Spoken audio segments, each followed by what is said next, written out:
கர்ணையா கூப்பிட்டீங்களாமே, என்ன விசேஷம்? விசேஷம் இல்லாம கூப்பிடுவேன் அத்துவனார் ஐயா.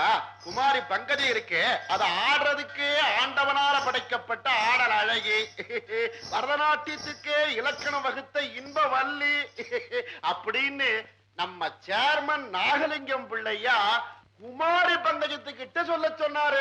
அவரோட ரசனைக்கு அடையாளமா இந்த அன்பளிப்ப பங்கஜத்துக்கிட்ட கொடுக்க சொன்னாரு. ராத்திரி 10 மணிக்கு மேல அவரே நேர்ல சந்திச்சு மீதி விஷயத்தை சொல்லுவாரு. கரணம் மாமா, உமக்கே இந்த சாக்கடை புத்தி. இந்த பணத்தை அந்த நாகலிங்கத்துக்கிட்டே திருப்பி கொடுத்துடுங்க. இந்த பங்கஜத்தை யாரும் வேலை பேச முடியாதுன்னு அவர்கிட்ட சொல்லுங்க. பெரிய மனுஷன், சின்ன புத்தி.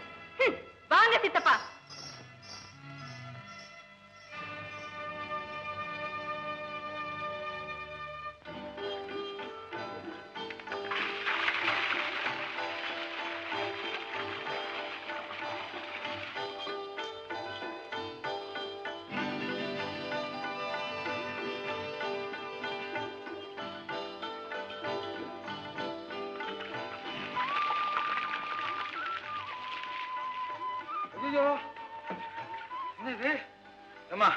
என்னம்மா அது?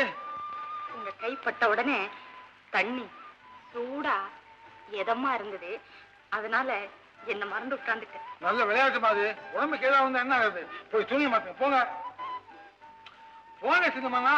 நான் இப்ப அப்பாவை கூப்பிடுவேன். அம்மா வெளியே போயிருக்காங்க. எங்க எஜமானி பிரியாவை கூப்பிடுவேன். அவர் இல்லையே. ஐயோ, டாக்டரை கூப்பிட்டு வருவேன். டாக்டர் எதுக்கு? ஐயோ ஐயோ, நீ சொன்னா கேட்க மாட்டீங்களா? போன சின்னம்மா. இன்னும் சின்னம்மா தானா? நான் குதிச்சிருவேன்.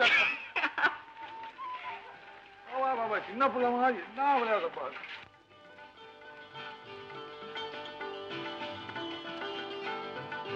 ஐயோ, வலிக்குதே வலிக்குதே. யாராவது ஓடி வாங்க, ஓடி வாங்க. ஐயோ ஐயோ என்னம்மா என்னம்மா? என் தோளை போட்டு பார்த்தா தேவை.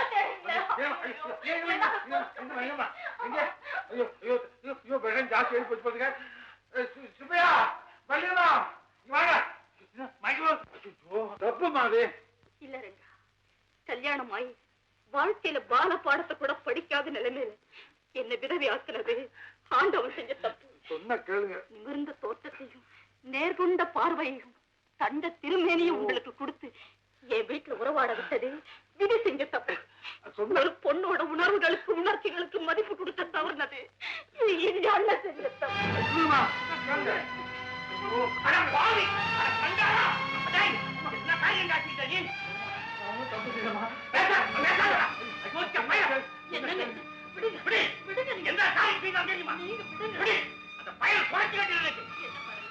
என்ன நடந்தது? உங்க மேல ஆணையா சொல்றேன், உங்களுக்கு நான் துரோகம் பண்ணுவேன். நீ எல்லா வேலையும் சத்தியம் பண்ணுவடா.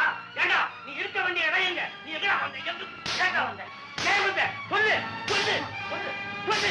அண்ணா, அவர் அடிக்காதீங்க. நான் தான் தப்பு பண்ணேன். நீ சும்மா இரு. நீ சும்மா உனக்கு ஒண்ணு தெரியாது. இவன் தான் செய்திருப்பான். இவன் என்ன ஏற்ற வேண்டாம்.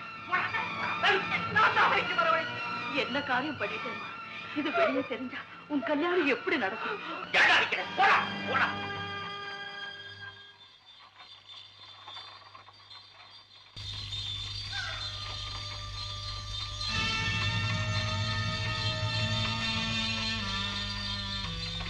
வண்டியை கொஞ்சம் நிறுத்துப்பா. ஏம்மா? யாரும் அடிபட்டு கிடக்குறாங்க சித்தப்பா. இறங்கு இறங்கு.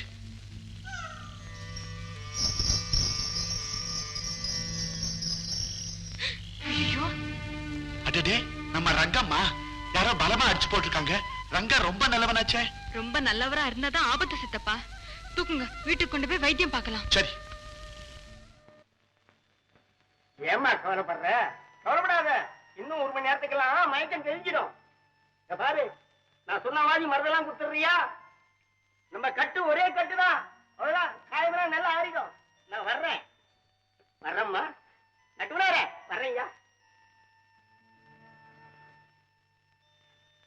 செந்தில் நாடம், செந்தில் நாடம், ஓய் செந்தில் நாடம், செந்தில் நாடம். ஓ, சேர்மன் ஐயாவா? அடடே, நிக்கிறீங்களே, உட்காரு. பங்கஜ வீட்டுக்கு வந்து நின்னாலே உட்கார்ந்து இருக்கிற மாதிரி இருக்குது, உட்கார்ந்தா படுத்திருக்கிற மாதிரி இருக்குது. படுத்திருக்கிற மாதிரி இருக்கிறீங்களா? கவலைப்படாதீங்க, நீங்க நினைக்கிறது நிச்சயம் ஒரு நாளைக்கு நடக்கும். ஆனா நீங்க பேசினா எனக்கு சிரிப்பு வருது. சிரிப்பெல்லாம் இருக்கட்டும், வந்த காரியத்தை சொல்லுங்க. கர்ணம் பயல அனுப்புனேனே, நான் ஒண்ணும் சொல்லலையா? கர்ணன் தானே? அவரும் கர்ணம் போட்டு பார்த்தாரு. நாங்க நல்ல புத்தி சொல்லி அனுப்பிச்சோமே. கரெக்ட். யாருகிட்ட எப்படி பழகிறதுன்னு அவனுக்கு கொஞ்சம் கூட தெரியாது, குத்தி கட்டப்ப. ஆமா ஆமா, புத்தி கட்டவன் தான். ஏன்னா அவன் பழகிற இடம் அப்படி. செந்தில்நாதம், உங்க தொழிலுக்கு கோபமே வரப்படாது. சேர்மன் சார், எங்க தொழில் கலை தொழில், உங்க தொழில் கலையை விலை பேசுற வெக்கங்கிட்ட தொழில். பங்கஜம், சரியா சொன்ன. இந்த ஒரு வார்த்தையில நான் அப்படியே சுண்டு சுள்ளாகி டிஞ்சு டிவாங்கி சொட்டீன்னு கீழே வந்துட்டேன். பங்கஜம், உனக்கு என்ன வேணும் சொல்லு. காஞ்சிபுரம் சேலை வேணுமா, இல்ல பனாரஸ் பட்டு வேணுமா? வசந்த காலத்துல பேச வேண்டிய காதல் வசனங்களே வாழ்க்கையின் மாலை நேரத்துல பேசுறீங்களே, உங்களுக்கு வெக்கமா இல்ல? இல்லையே, காலங்காலமா எந்த பயலுக்கு இந்த விஷயத்துல வெக்கம் இருந்தது எனக்கு இருக்கிறதுக்கு? இந்த பங்கஜம் உழைச்சு பிழைப்பாளே தவிர உடலை விட்டு பிழைக்க மாட்டான். பங்கஜம், அனாவசியமா ஏன் என்ன பகைச்சுக்கிற? நான் மனசு வச்சேன்னா இந்த வட்டாரத்துல என்ன வேணும்னாலும் நடக்கும். வா, இப்படி உட்கார்ந்து பேசு. எங்க பங்கஜம்? இவன் எப்படி இங்க வந்தான்? வழியில அடிபட்டு கிடந்தாரு, நாங்களாம் கொண்டு வந்து சிகிச்சை பண்ணோம். பங்கஜம், இவன் ஒரு அயோக்கியன். என் தங்கையை கையை பிடிச்சி இழுக்காமத்துக்காத்தான் இவனை உடைச்சி வெளியே பிடிச்சு தள்ளுனேன். இவனுக்கு நீ ஆதரவு கொடுத்த? அது ஏன் சொன்ன விஷயம், அதுல தலையிட உங்களுக்கு கிடையாது. வெளியில பங்கஜம், இந்த நாகலிங்கத்தை பகைச்சுக்கிட்டு இந்த கிராமத்துல யாரும் வாழ்ந்ததில்லை, வாழ விட மாட்டேன். நீ எப்படி வாழறத பாக்குறேன்.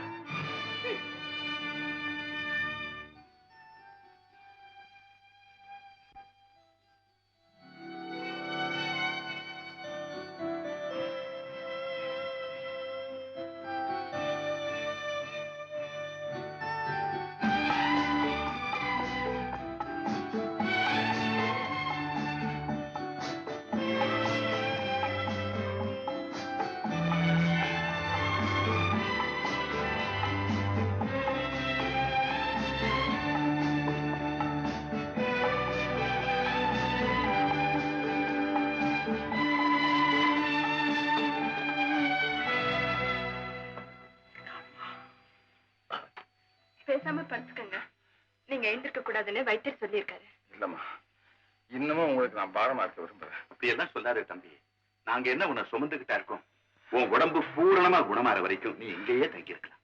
ஐயா, இப்பவே நீங்க செய்த உதவிக்கு நான் எப்படி கைமாறு செய்ய போறேன்னு தெரியல.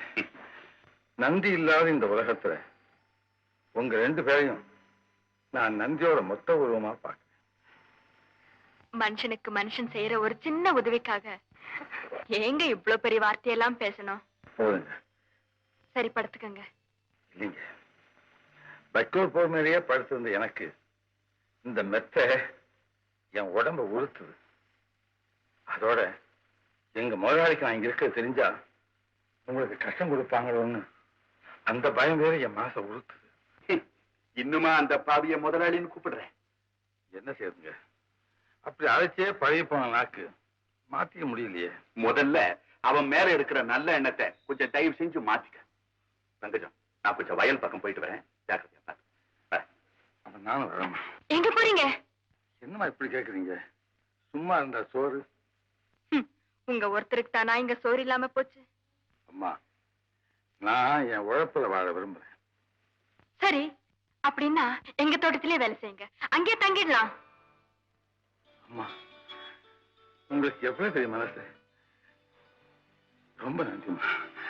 நான் இன்னைக்கே வேலைக்கு போறேன். கொஞ்சம் இருங்க. என்னம்மா? உங்ககிட்ட ஒண்ணு கேக்குறேன், உண்மையை சொல்றீங்களா?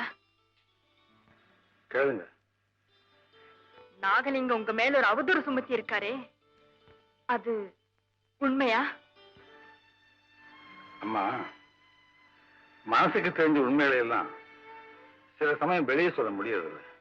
ஏன்னா மத்தவங்க அதனால ரொம்ப பாதிக்கப்படுறாங்க. புரியுதுங்க. அடுத்தவங்க மானமா வாழணுங்கிறதுக்காக நீங்க அவமானப்பட்டு வாழணுமா?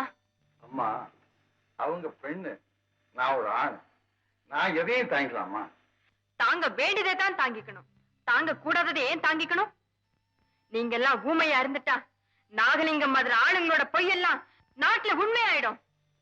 என்னதான் செய்ய சொல்றீங்க? நீங்க நல்லவரா மட்டும் இருந்தா போதாது, வல்லவராவும் இருக்கணும். அப்பதான் உலகம் உங்களோட ஒத்துழைக்கும். ஓஹோ, அதாவது நான் மாறினா மட்டும் போதாது, மாத்தணும். மாத்துறேன்.